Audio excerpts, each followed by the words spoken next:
Labis at lubos ang aming pasasalamat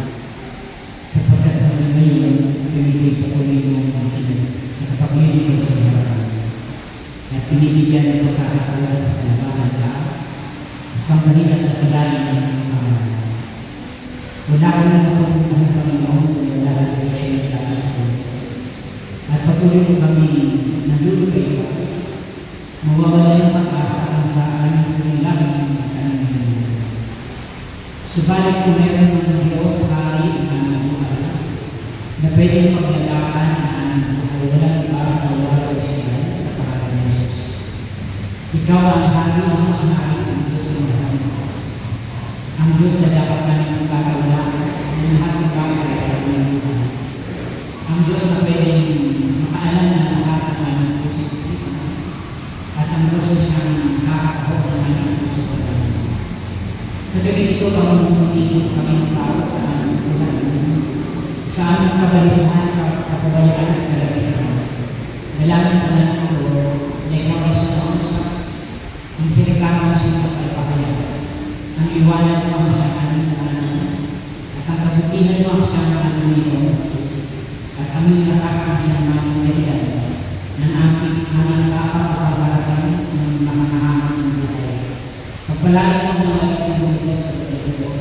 Naniniwala ka ng Panginoon na kung paano mo kami binabayan sa bawat araw na ng buhay, patuloy mo kami gagabayan sa pagpapatuloy ng aming pagpapatuloy. I-bless mo ang bawat isa sa amin sa unang aming sambahayan. Naniniwala ka ng Panginoon na isa ka ng mga kausap sa bahay. Karama ay ang aming punong ka sa biyaya mo. Kaya sa gabi ito, dalangin ko Panginoon na ang sinuman ay problema, karamdaman, karagdagan. Suliran na naniniwala po kami sa kapangyarihan na nagkalas. Umaasa kami Panginoon na sa aming patuloy, tagay-tagay ang katugunan ng aming Panginoon. Panginoon, maraming salamat. Namin ikinig na kung kayo ng ko sa pangalan na Jesus. Say Amen. Amen. Amen. And Amen. Sa mga naman, anak gusto ko sa amin, purihin ang Panginoon. Amen.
Sabihin mo, kapatid, smile naman dyan. Naka-smile ka ba? Di ba mas maganda ka naka-smile, no? Sabihin mo sa kapatid, sa 10 segundo, humingi ka na, pag naniwala ka, ay hindi gabi, answered prayer ka na. Naniwala kayo? Sino naniniwala? Handa na ba kayo humingi within 10 seconds? Start na ba? Start. 1, 2, 3, 4, 5, 6, 7, 8, 9.5, 10. So, ikaw ng answer prayer na tayo. Amen. Sino nakikita sa kamay? Amen. Baka yung iba natigigan ng bill, no? Hindi ba kayo? Sabihin mo siyang magaling kapatid. Humingi ka ba? Sagutin mo kapatid. Anong pagkain? Siyempre, no? Ang gusto na nakakalaman. Ano na ba kayo makinig? In John chapter 18, verse 33 hanggang 37. And the Gospel of Jesus Christ according to St. John, chapter 18, verse 33 hanggang 37. At itong pakinggan ang hiningan bago lumipad ang mga isip, no? At itoon ang ating panumit sa Word of God. Si Pilato pumasok ulit sa palasyo at tinawag si Jesus. Ikaw ba ang hari ng mga Hudyo? Ano na? Sumagot si Jesus. Yan ba ay galing sa inyong sariling isipan kung may nagsabi sa inyo, kung may nagsabi sa inyo? Ako ba ay Hudyo na ni Pilato? Ang mga kababayan mo at ang mga punong saserdote ay nagdala sa iyo rito. Ano ba ang ginawa mo? Sumagot si Jesus. Ang kaharian ay hindi sa sanlibutan ito. Kung sa sanlibutan ito ang aking harian, ipinakipaglaan sana ako ng aking mga tauhan at hindi naipagkaluo sa mga Hudyo. Ngunit hindi sa sanlibutan ito ang aking harian. Kung gayon, isa kang hari, sabi ni Pilato. Sumagot sa Jesus, kayo na ang nagsabi, ako'y hari. Ito ang dahilan kung bakit ako pinanganak at naparito sa sanlibutan upang magsalita tungkol sa katotohanan. Nakikinig sa aking tinig ang sigma nasa katotohanan. Mga magulang na kapatid, mga lingkod na answered prayer, ito po ang napakaganda balita ng ating Pilipinas. Amen. Hindi natin palapakan ang ating Panginoon. Amen. Sino answer prayer na? Yung mga answer prayer na pwede na umuwi.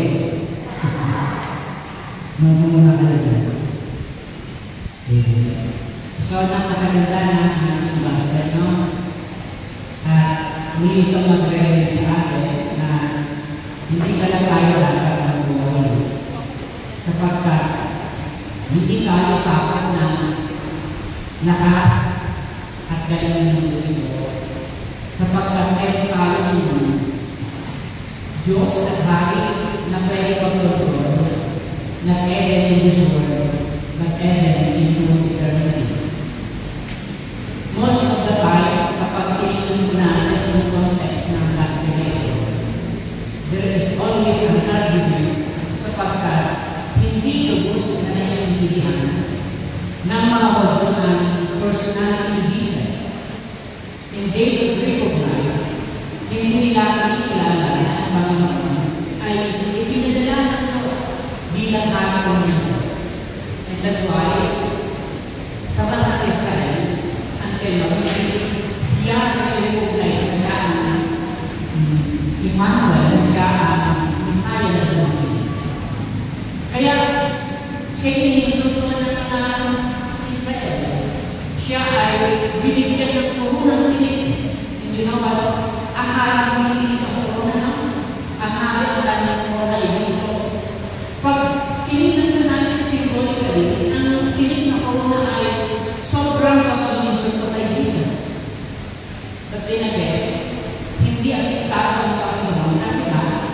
Hindi dito sa mundo ang kanyang pagkakalit, although everything is under His control. Pero ang basis kasi dito ay yung kanyang kausap na mga ito pa yung pinadalahan. At ang Panginoon hindi kagaya ng tao na mahilig magdepensa. Sabi ng Panginoon kayo na sa akin. Kasi yung mga Israelita o mga Pariseo, mga Pariseo, ay sila ay nahuli sa kanilang mga nagigay. Sa kanilang mga sinasabi, mga kapatid ko sa Panginoon. At ang sabi dito naman ang aking kaya ay hindi sa sarili Panginoon. Pinatuwa. Ang pinagkikipaglaban ng mga Israelita ay ang hari ng mundo nito. Kaya nga siya tinatawag kasi masakit, hindi siya nire-recognize bilang king. Pero kung titignan ko natin sa Old Testament, doon nag-prophesize ng Panginoon Jesus ay hindi hari na parang balyente, hindi hari na parang something na malakas. Siya ay pinag-prophesize sa isang hari na kung saan parang tamang umuuwi ng amin. Hindi ba? Nandoon yung tinatawag na soft personality, hindi siya kaya parang sa pag-hari, everything will be okay, everything ay kontrolado niya.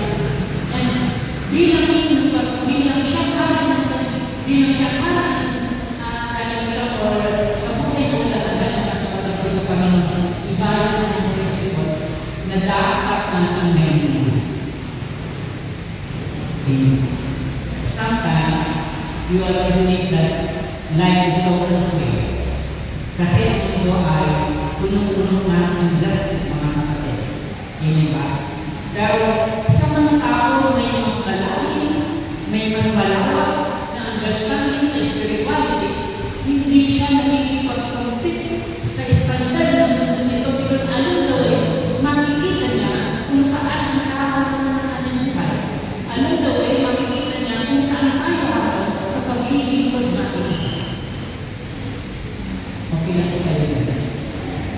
Kaya mga kapatid ko sa Panginoon, bilang Diyos, bilang mga likod ng Diyos na may hari ng lahat ng hari, na may Diyos ng lahat ng Diyos, mga kapatid ko sa Panginoon, kailangan maipakita natin sa Diyos, maiparamdam natin sa Diyos, maipakita natin sa Kanya that we are confident na tayo ay mayroong sasandigan, mayroong aasahan, mayroong susumbungan, mayroong pagkakatiwalaan ng lahat ng bagay na hindi natin kaya. Amen.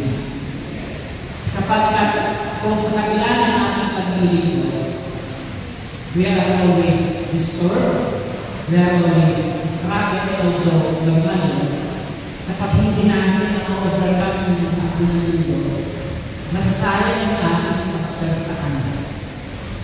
Amen. Because showing na tayo ay mahina, mga kapatid, nagpaparamdam, nagpapakita sa Panginoon na kulang yung confident natin sa ating Diyos.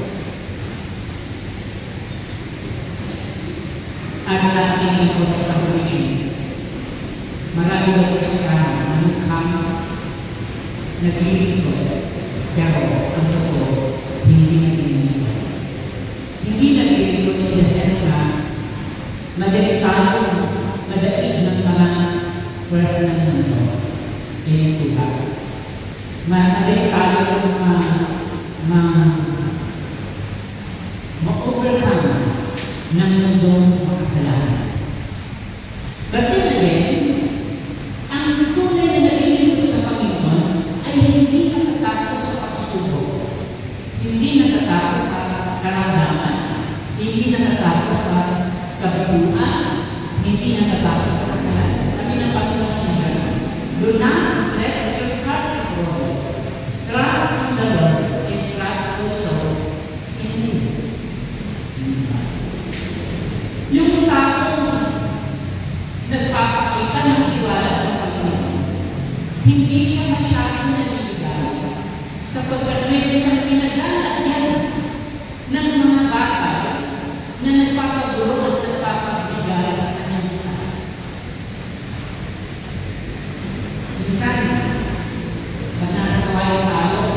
overwhelmed ang ating tiwala na para kahit anong bagay pwede mong sukunin kapag inspired tayo sa buhay.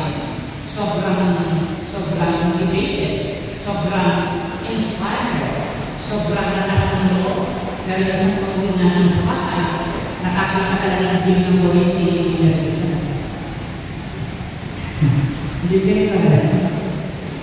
Yung palang pananampalakay natin ang katapat ng palaging ng kuryente. Nakikinig ba ka? Yung sometimes, sabi ko kanina, akala natin nag-inig ko tayo, bitter na. Alam nyo, yung may palaging na relasyon sa Panginoon, na rin sa na ako natin, na ipabalik natin yung aming sarili sa estado ng Diyos. Sa kamay ng Diyos, mga kapatid. And paano natin ito pag-uwi na magsusunikapan na maging lingkod tayo kahit paano stable yung buhay? Sa totoo lang, huwag kayo mag-alala. Minsan nagtulungan lang tayo. Sabihin niyo bakit mag-alala? Kasi pag nasa labas tayo, nasa labas tayo, sabi natin restaurants. No? Sabi natin, we are strong. That reality pag nasa tayo tayo, masaya yung buhay natin. Sabihin niyo, bakit alam brother? Ako pa. Sabihin pala, no? Amen ba? Mga kapatid ko sa Panginoon, ano yung dapat na ating ipakita sa Panginoon? Surrender your will to Him. Kapag isinunod natin, alam mo na, basic na, no? Maybe kung 30 years ka na nag-dealing, pag 30 years mo nagtrabaho ka, na i-surrender yung ating sarili sa Panginoon. But what happened kung sa sa'yo nakakita natin? Mayroon bang nangyari nung makikita natin yung i-surrender natin ang ating buhay sa Panginoon? Imapuprove natin ito not only in one event, no? Not only kung niya ka ng puto na gusto mo naman magpasal. Lord, I surrender my life. Surrendering usually is a progressive event. It is a continuous process. Ang pagsubok ay hindi isang bagsak, isang pagkakataon, ito ay proseso hanggang ikaw ay nag-reduce every day, every month. There must be a battle. There must be a survival in this life. Napakahirap lumabang sa buhay nila kapag wala ng Diyos. At alam mo, darating ang panahon na overthinker ka na. Pag nag-iisa ka, handa na nag-iisa. Wala ka ng pagkasa sa buhay. Lord, handa na ka pa. Gusto ko nang sumunod, Lord. Wala namang kinala ng kapatid ko, Lord. Dalagay sa ako, Lord. Dalagay pa rin. Yung anak ko, hindi mababago. Ano yung sasabihin ng tingin niyo? Nakakasasal. Pag nag-dividig ka ng isip, i-affirm ka ng tao. Totoo yung sistema na naman, wala na nangyari. Wala na nangyari sa pamilya. Pero kapag isipin mo natin ang ating will, ang ating sarili, sa Kanya, kahit paano, nire-renig tayo natin. Sa akin ang disciple, I can do everything through Christ with us alive.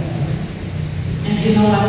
Ang manakamalaging na, hindi neighbor mo, hindi yung katrabaho mo. Ang pinakamalaging natin baga, alam mo, yung sarili natin. Hindi ba? Sabihin mo, bakit ba ang brother? Ako pa. Wala pa lang natin ang Panginoon. Tandaan mo, when we surrender ourselves to Him, para lang masakit na nila. Alam nyo, nung mga nakalipas na maraming taon, walang reason, walang Google Maps, hindi ba? Walang maraming gadget na nakaka-identify yung landas na aming natutunan. Yung time-usage ko, ang kanilang basis ng kanilang gagawin ay ang lighthouse. Ang tinatawag na lighthouse ng mga kapatid. Anong tawag ko yan yung nakalimutan? Ang parola. Hindi ba? Pag nasa kita ka ng dagat, kapag gulong-gulo na, bagyo-bagyo na, wala ka na makikita bituin na din ng kalimutan. The only thing na magiging basis natin ay ang parola na naging kasi ang parola may sariling ilaw. Ano mang brown out, hindi siya dapat nakakawalan ng iba. Yung salita ng Diyos, yun yung aking pilot lang.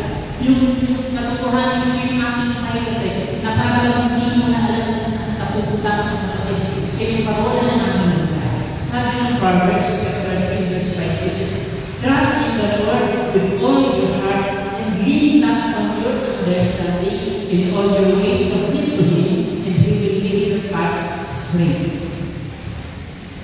Sa mga dulo ng aming kalahan, sa mga dulo ng aming struggles, meron tayong pag-alala ng aking lakas. Siguro kung sila ang mga ito hindi pinagananan ng pagsubok. Lagi may pagsubok ng aking. At minsan nakakasawa, minsan hindi na natin sabihin yung ating damdamin at puso. But there is no options for the better. Ayun na. Maraming tao nawawala ng pag-asa. Lagi akong sinasabi pa, may nagsasabi sa akin na ang papakamatay na hindi ko sila. Sabi ko, huwag ka nang magpapakamatay. Malala na yun yung so, napakahalaga is to learn natin ang ating buhay sa Kanya. God will navigate ourselves through the storm.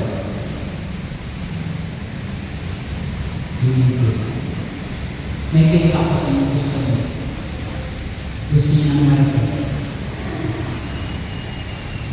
Gusto niya sa kanan. Minsan sa pagsubok ko sa buhay, dumating yung pinaka-problem sa aming relationship ng aking sister. Hindi ko nilagay para malabas sa kanya.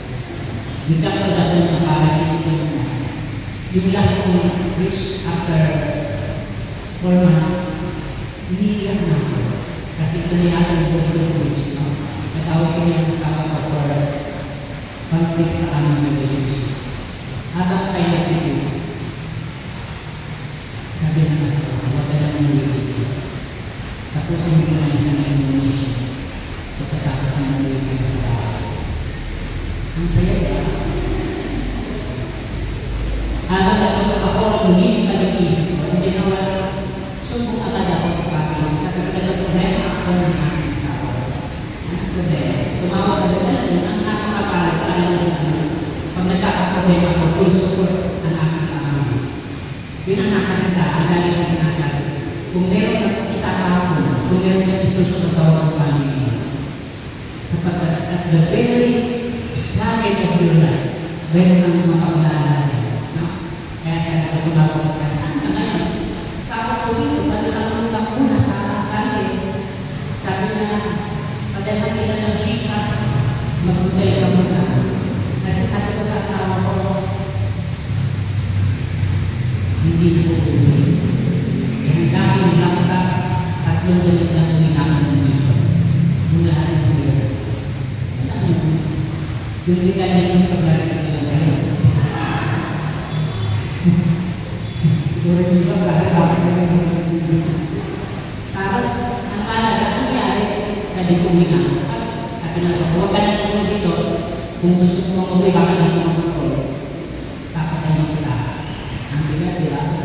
Alam niyo, sinasabi ko yung aking ibalis sa brother Chico Bistro, brother Chico Bistro.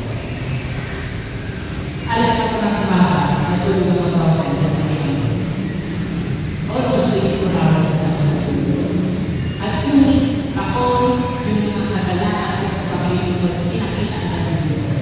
Nag-issue ko yung lahat ng mga privilege, yung lahat ng narating niya ay pinarating sa akin. Iyan ako ng niya.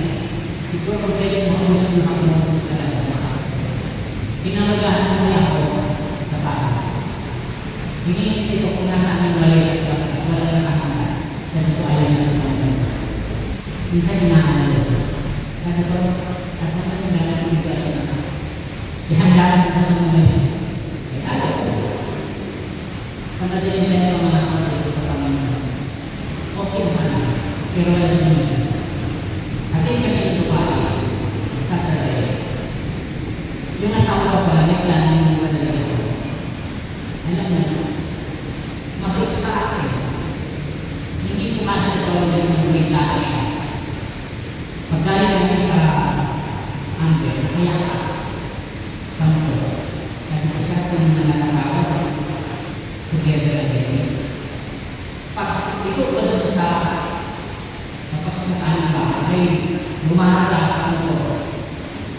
tinamaan ng mga kailangan kayo ng gala. Ito ang nag-ibis sa ating mga ito.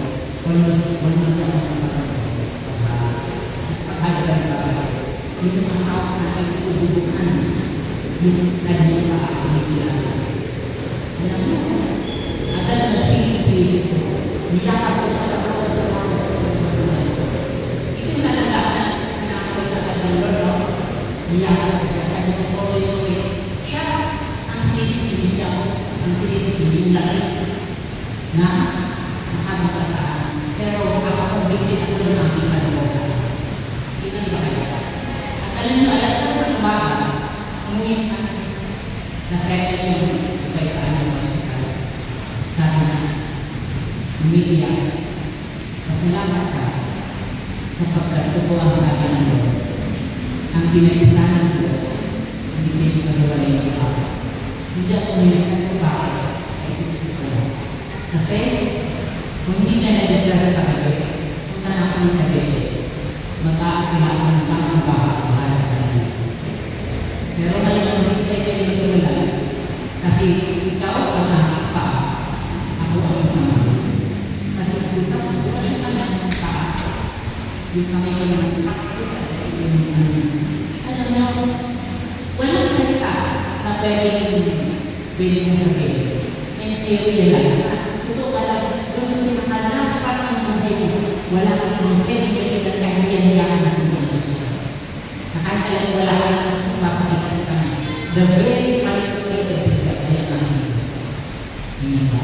But alam mo, ito napakita sa buhay natin. Everything in this life na kulang ka.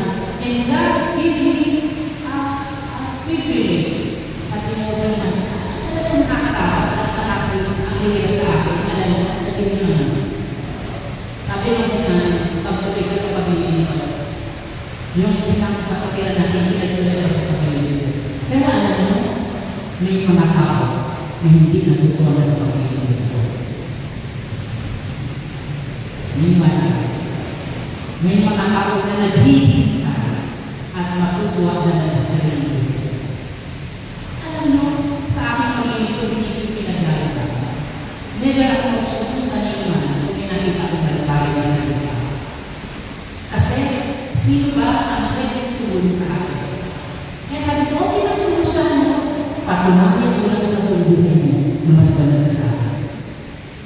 Nagiging ba kayo? Sabi ko, okay na nagkakaroon pa, patunayan mo na hindi na nagkakaroon. Hindi ka, sa panalalayan mo yung nalilog tayo. At alam mo naman ako, salamat sa mga tao. Hindi ako tinitingnan mo na ulo ng mga sabi pa ko, yung tao na hindi ka grace. Sabi ko sa isang tao, kumusta ka na?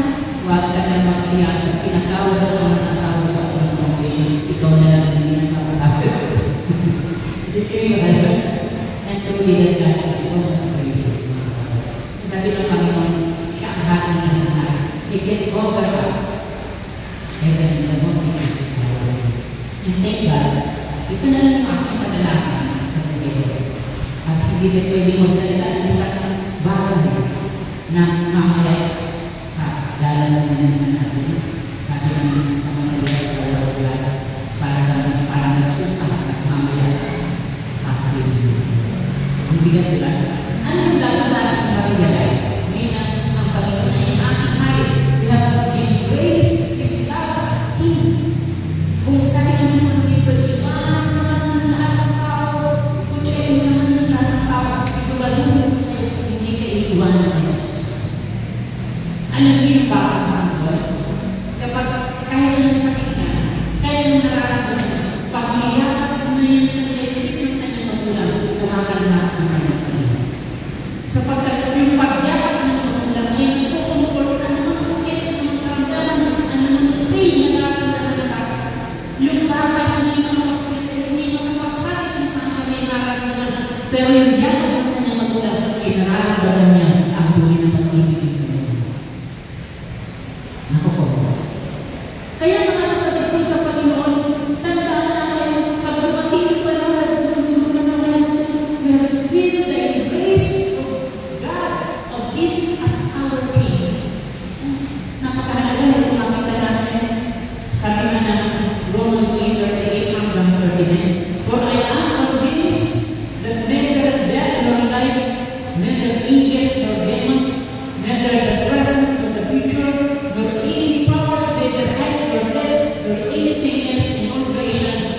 be able to separate us from the love of God.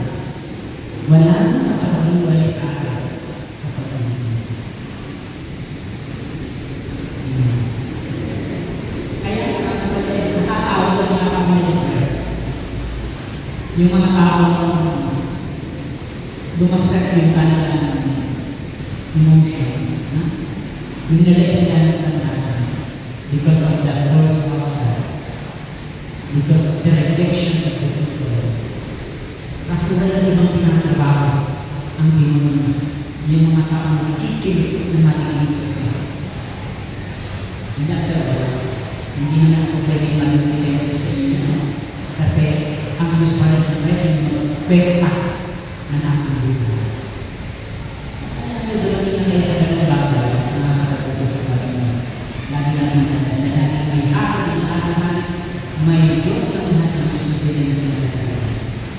Live in this kingdom now. Mabuhay kayo sa kanyang pagkakak. Yung will power natin, yung ability natin, that we think that we are strong enough, abay papayakan natin. Amen ba?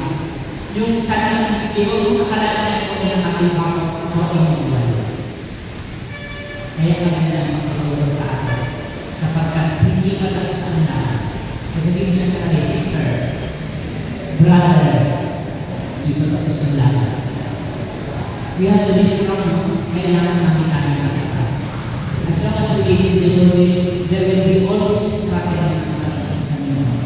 Kaya, sabi ng Matthew 6:3, but seek first the kingdom of God and His righteousness, and all these things will be given to you as well.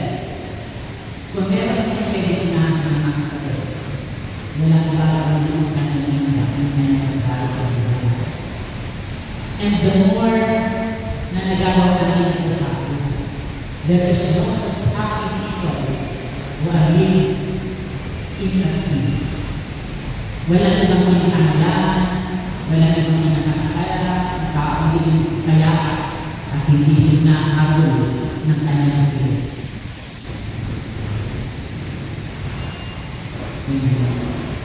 Kaya maganda na itong mapakita natin sa reject the world things, mga kapatid.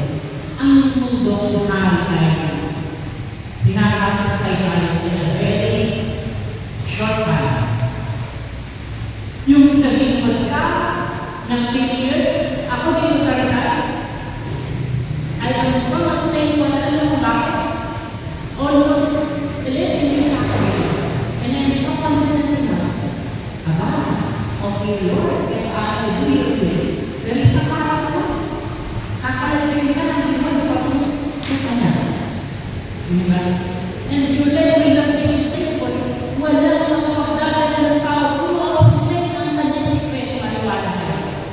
Hindi mo manadala sa ng buhay with the whole of your life. Because it is sustainable, kaya hindi tayo pwedeng mag-ikot, dala-dala namin yung halimaw, naniniwala ka. We will never serve the Lord kapag may dala-dala na ayaw din ang Diyos sa buhay. Hindi ba kayo? And we have to be aware sapagkat yun ang pinapaalala sa atin. In all those things, hindi namin pinala. Kaya ang Diyos na namatay, revealing His. Kaya sa Jesus namatay, sapagkat wala ibang pwedeng tumubos sa atin, kundi yung kanyang magpapakinggan at kamatay sa puso. And by His wounds, we are healed. Kasi, alam mo sa pag-iinit natin, we are like a divine, no? Nasa kalaman, nasa kanya tayo ng kalaman. But then again, we always recognize and acknowledge God's graces for us. Sabi nga, the conception of sin, there is will begin the conception of grace. Pag nagsimula na ang kasalanan mo, magsisimula na yung hamot ng Diyos. Nawala yung yan ang pagpapagay ng ating assurance as long as providing for regular. Hindi pinatapos, hindi kinukunan ng pagpapagawa ng Diyos. Kaya napakahalaga ng pagpapagawa. Alam to ngayon, we have to reject the word things sapagkat palagi siya may in-offer sa atin. Sabi dito in John chapter 2 verse 15, do not love the word or the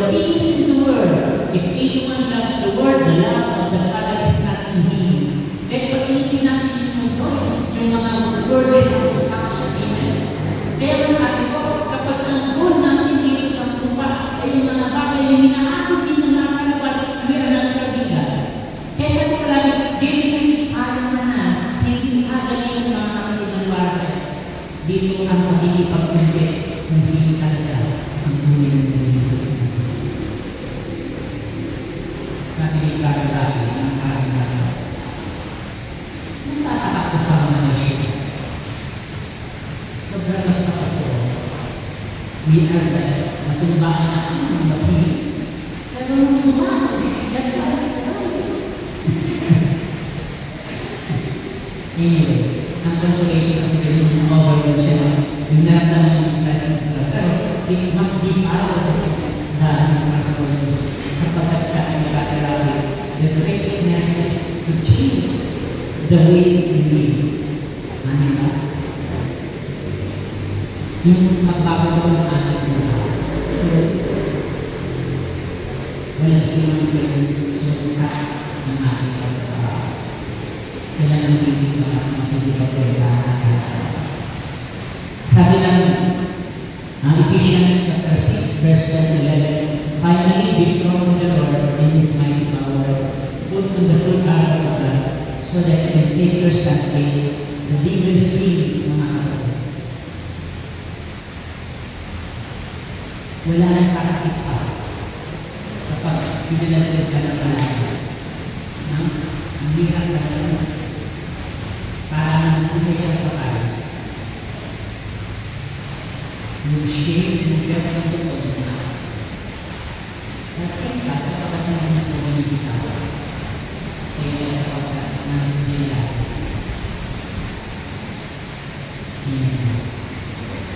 Sabi ng mga kapatid ko, kailan ka uwi? Sabi ko, may kaya ako.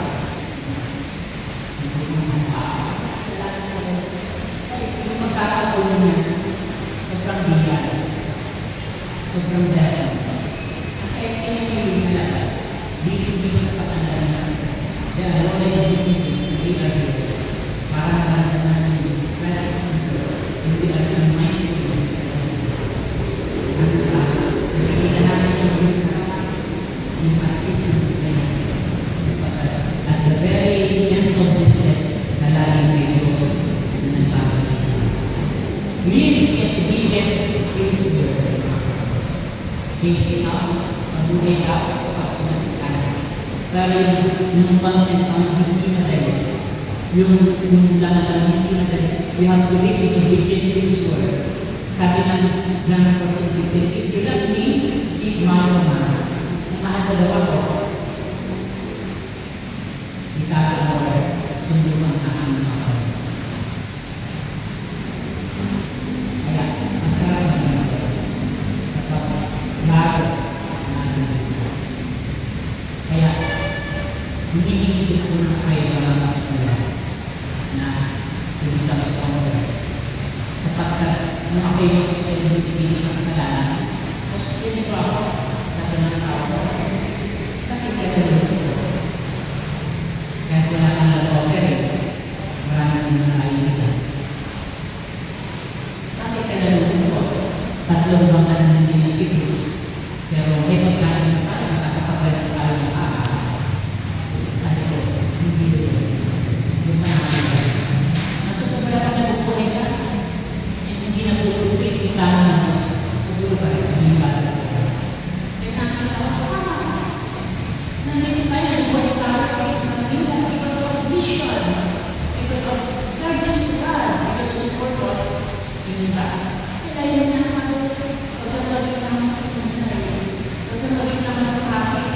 Huwag kang maging naman sa mga video na ginagawa natin.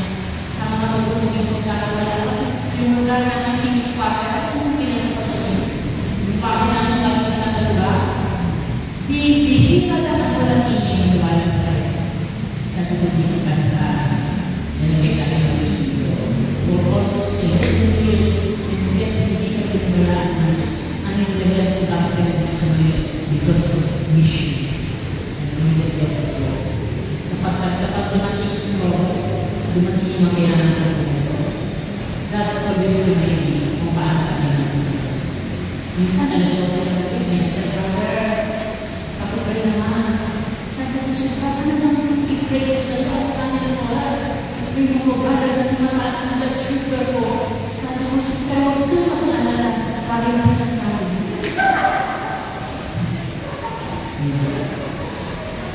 Nung ako'y galing ng lupa, bago ako umuwi, nag-isip ako, sobrang mabagay ko sa lupa. Talagang halos pinagalahan ng mga activities. Sabi ko, para kayo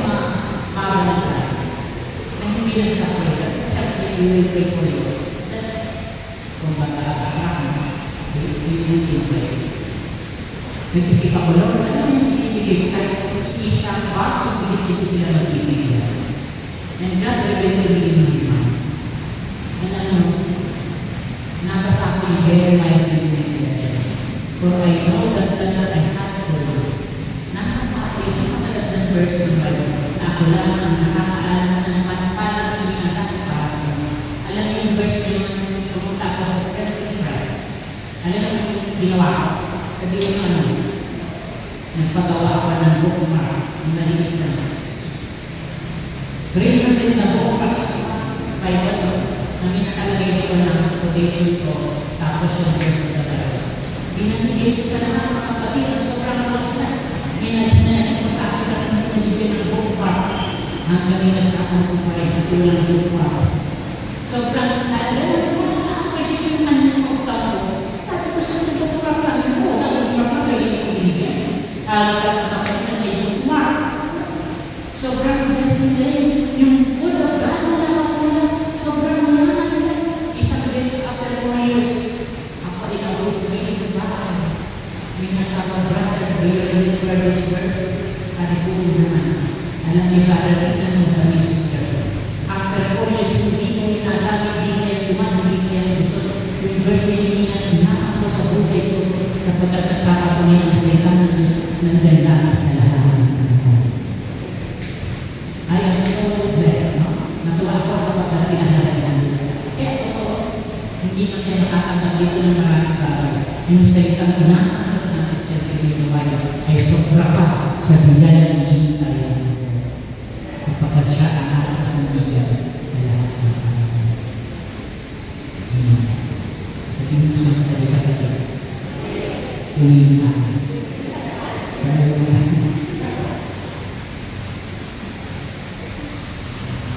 Ilagay ko natin ang ating kamay sa tapat ng ating puso. And let us close our eyes and let us walk with God. Minsan sa ating pagiging parang pinakaramdam natin na wala tayo Diyos na katulong. Kaagad tayo. Wala tayo Diyos na nagbago tayo sa buhay. At sayang ang mga pangako niya. Sayang ang mga sinabi niya. Kung hindi natin ito madala sa labas ng bahay. Sayang ang salita ng Diyos. Ang pagkatas natin ay iwan niya sa bahay. Sayang na niya ng pangako. Kung hindi natin madala sa kuri na naman ng mga lagi ko sinasabi ang pag-ibig ko ay hindi matapos sa prayer meeting. Hindi matapos sa Netflix ng gabi. Hindi matapos sa pagkakataon na tayo ay nag-aakang ito. At every time na tayo ay humaharap sa tunay na hamon ng buhay, doon natin matutulog. Kung meron para tayong puso tayo na sa ligaw, pagkakagalaan, sumunod na paglagaan ng mga bagay na hindi sa atin. Hindi natin kaya tapusin ang buhay natin sa sarili natin lakas. Ang bawat minuto o oras ay nakakalaman. Napakahirap ubusin ng magkakon sa taong mga buong ng problema. Napakahirap umamin ng maayos kapag ang dami natin iniisip sa buhay. Kapag maraming nagawag, kapag maraming katalisanan. Napakahirap matulog sa malambot na lugar, sa malambot na hama, kung ang ating dalawa ay ginagagawa ng konsensya. At wala nang pwedeng maggamot sa ating buhay, kundi yung Diyos na pinagagaling natin, yung Diyos na naging sa atin, yung Diyos na nagsimula ng ating buhay. At sila yung magiging kaalaga natin. Sa bawat pangingay na ating dugo, sa bawat dugo na ating puso, sa bawat laban natin sa araw-araw na ating buhay. Wala na ba kung imarin na natin? Sapagkat ang Papa, pwede tayo iwanan, pwede tayo bayaan. Ang Papa, pwede tayo pwede tayo ibigin. Pero ang Diyos ang nagtatapos. Ang hari ng lahat ng hari, kasama mo, sa lahat ng panahon, sa lahat ng pagkakas. Kaya sa gabi ito, kung meron naman magpipili, hindi ang lahat ng mga bagay na hinuhuli ng mundo, hindi ang mga kayamanan na pwede magdala ng ating kapamanan. Hindi ang mga bagay na pwede tayo sa atin, sa harapan ng Diyos. Hindi ang mga kayamanan na pwede magdala ng higit ng mga kapag. Hindi, ngunit pwede maging kasama na sa ating mundo. Walang iba ko yung kapamanan ng ating Diyos. Bagong pinili ng mga gusto mo, unang mong hindi pinili na maghari siya sa ating buhay.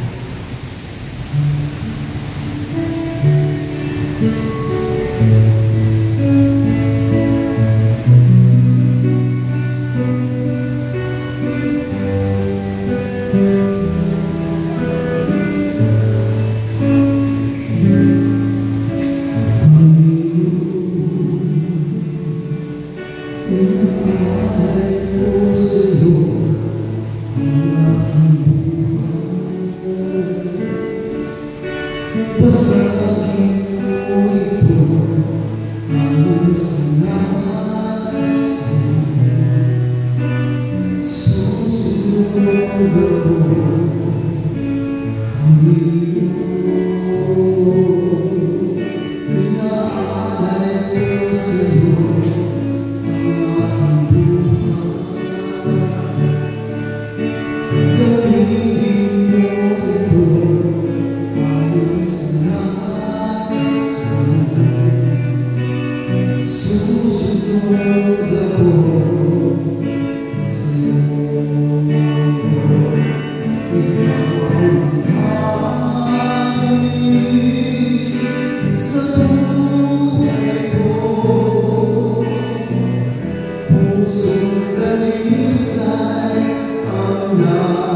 pinagdirihan ng bakit ang Diyos. Talaga kami ng buhay, may kalagayan. Ang buhay, ang pinaghahalan ng aming harian ay ang kalagayan mo, ang masalita na ang susunod. Hindi lang sa oras na gusto namin, hindi sa buong pagkakama. Salamat po sa mga buhay na pinagdirihan po. Salamat po sa kanyang presensya. Salamat po sa mga nagbiling namin sa kanya. Sa pagkakulay namin kami, wala kami dapat pagkakaroon ng mga bibigyan ng kasusunod. Nalangin po sa dating po ng mga sisters and brothers na nandito ng kami, ng mga personal na mga request, ay pray Father na pagulong kami dito. Pagulong kami sa ating buhay, sa lahat ng mga pagkakaroon. Ano man ang mga feeling, aspiration sa buhay, daanan ito katagal, hindi kami dito sa kapatid ang Diyos na nagtutugan ng aming buhay. Kami naniniwala at kami ay able God that we can do everything in our lives. Bless mo, especially, ang mga nabibigod sa pasakit ko, sila sa mga tao, mga aga ko, mga ko, ang lahat ng nabibigod sa iyo, at tumutulong sa kawalan ko niya. Bless ang kanilang buhay. Bless them abundantly, physically, spiritually, and emotionally. Patuloy mong gawin yung ang aming pamilya, ang aming buhay. Patuloy mong gumakit ng pagkakalaki na nakakapakot sa iyo. Sa pangalan ni Jesus, Amen. Sa ngayon ng Ama, ang anak ng Espiritu Santo. Amen. Itas po natin ang mga bagay-bagay na gusto natin mapasalasawa. Dating ang Diyos ng pamilya, salamat po sa ganito. Nakakasama ng mga ng mga oras ng bagay-bagay. Ang tubig na naging sa request na nagpapito, lahat ng mga sa request ay pagpalain mo ang kanyang tubig, mga kanyang naging sa pagkakalain. Pagpalain mo ang mga bag sa balit na dahil sa ito. Kung iyong Panginoon na masiksik-ibig at mga ako na kayamanan, hindi mo gusto pala ng kanyang kamay, anong trabaho o negosyo, sino ang mahalaga pa at malagay ng anong kamay ay pagpapalain ng lugar. Pagpalain mo kami lahat sa pangalan ni Jesus at ingatan sa aming pagpapit, ito ang aming kabayan, ito ang aming mahal ng aming tayo. Ulangin ang kailanman sa pangalan ni Jesus, sa ngalan ng Ama, ng Anak, sa Amen. Magandang gabi at let us give it